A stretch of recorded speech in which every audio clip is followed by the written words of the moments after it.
মানুষ চলে যায় কিন্তু মানুষের স্মৃতি কাদায়া যায়।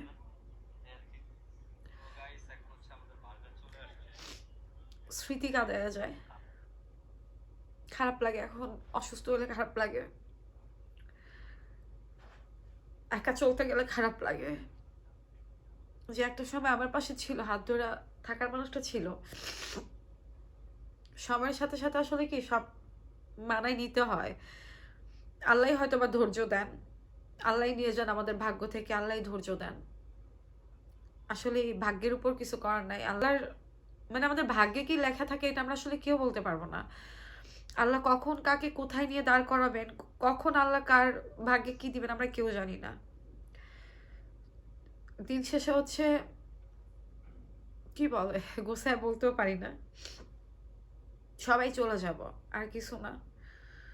বাট এইটুক সময়ের মধ্যে আল্লাহ এত পরীক্ষা নেন যেগুলো আসলে ধৈর্য ধরাটা অনেক কঠিন। সবাই বলে এখনো কেন এত কান্নাকাটি করি, বাট ফোনে হয়তো বা কথা বলতে গেলে কান্নাকাটি হয়ে যায়। বাট এর থেকে বেশি বিরক্ত আমার কাছের যারা,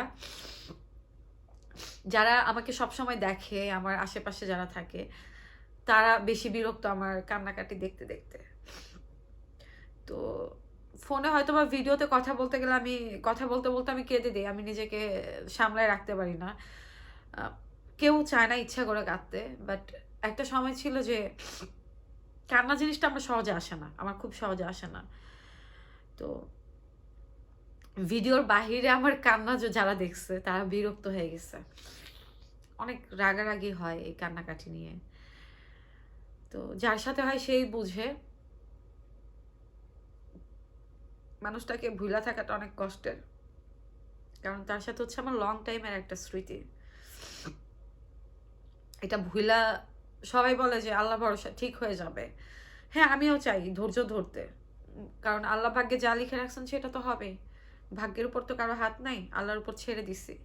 তবে হ্যাঁ আমি অনেক বেশি ধৈর্য ধরতে চাই, অনেক বেশি ধৈর্য ধরতে চাই। আল্লাহ যেন আমাকে ধৈর্য দেন।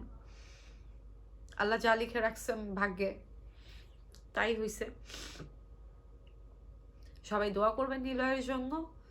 নিলয়কে যারা ভালোবাসেন সবার কাছে বলবো দোয়া করতে, আর কি বলবো।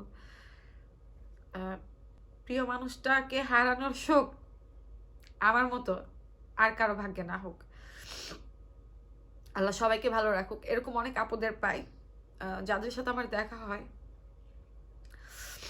এরকম অনেক আপদের পাইছি।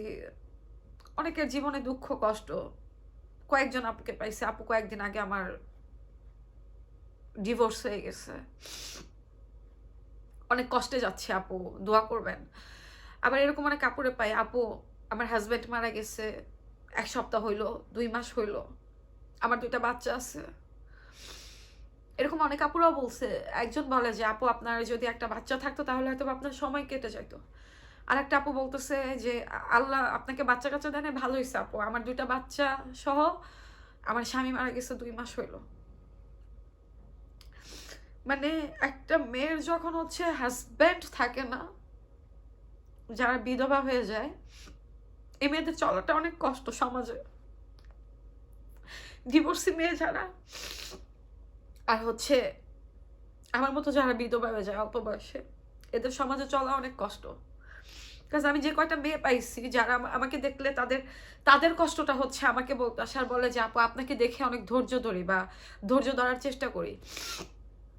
তো মানে একটা মেয়ের জীবনে যুদ্ধ করা হাজব্যান্ড ছাড়া, হ্যাঁ আমার হাজব্যান্ড একভাবে গেছে, আরো অনেকের হাজব্যান্ড চলে যায়, মানে এর হচ্ছে হাজব্যান্ড চলে যায়, মানে যাদের সন্তান আছে শ্বশুরবাড়ি থেকে তো সন্তান সহই সাপোর্ট দেয় না। ও যে আল্লাহ যেন এরকম ভাগ্য কাউকে না দেন।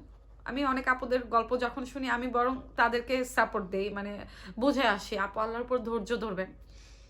অনেক মেয়ের সেপারেশন হয়ে গেছে, তারপর হাজব্যান্ড মারা গেছে, আমাকে যখন দেখে তারা এসে কথা যখন শেয়ার করে তখন আমি বলি হ্যাঁ একটা সময় আমরা কেউ থাকবো না। এটা বুঝে আমি নিজেকে সান্ত্বনা দিই।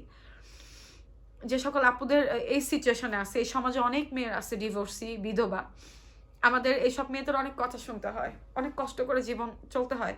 বাট একটা কথা বলবো যে আসলে ধৈর্য ধরতে হবে, হাল ছাড়লে চলবে না। আর একটা কথা বলবো সেটা হচ্ছে অনেকে হাসাহাসি করি, তাই না? অন্যের কষ্ট দেখলে, অনেকের কষ্ট দেখলে আমরা হাসাহাসি করি। এখনো আমরা কেউ জানি না আজকে আমরা আছি কালকে কে থাকবে না।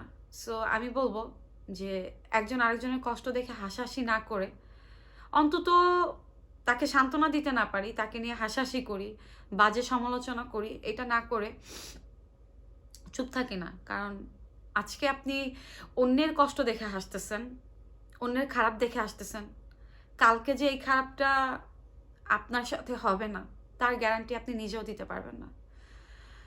আজকে আমি একজনকে নিয়ে হাসতেছি, কালকে আমার ভাগ্যে কি হবে এটা আমরা কেউ জানি না। সো কারো খারাপ সময় দেখে হাসতে নাই। আপনি যার খারাপ সময় দেখে হাসবেন, কালকে যে সেই খারাপটা আপনার সাথে হবে না তার গ্যারান্টি আপনি নিজেও দিতে পারবেন না।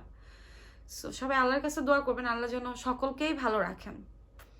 কারণ কার লাইফে কখন কি হয়ে যায় কেউ জানে না, ভাগ্য কখন কাকে কোথায় নিয়ে যায় এটাই আমি বলবো। সো সবাই ভালো থাকবেন।